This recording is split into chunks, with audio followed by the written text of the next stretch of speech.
Une étude prône de réduire la vitesse sur les routes pour atteindre les objectifs de réduction du CO2, pour atteindre ces objectifs de réduction des émissions de CO2 de 35% d'ici 2030, la Belgique va devoir, d'une manière ou d'une autre, s'attaquer au secteur du transport.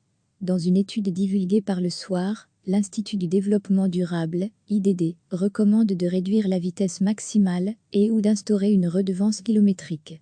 Le transport va devoir réduire ses émissions de 800 millions de tonnes de CO2 par an, jusqu'à l'échéance, a calculé l'économiste Philippe Defay, qui dirige l'ID.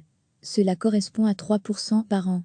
La technologie ne viendra pas à notre secours, juge l'économiste. Même si la moitié des nouvelles immatriculations sont des hybrides et l'autre moitié des électriques, on n'arrive pas à l'objectif. Car les Belges optent pour des modèles de plus en plus lourds.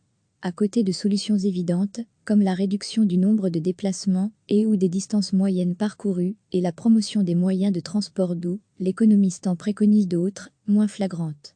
La première est de brider la vitesse des voitures, une réduction de 20 km/h sur les réseaux à deux bandes et plus et de 10 km/h sur le restant du réseau devrait permettre de réduire d'environ 10% les émissions et de gagner 3 ans par rapport à l'objectif 2030, dit l'étude de l'ID.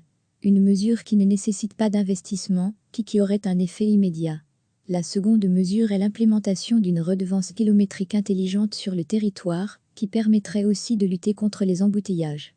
Cette mesure est envisagée à Bruxelles, qui tente de convaincre les deux autres régions.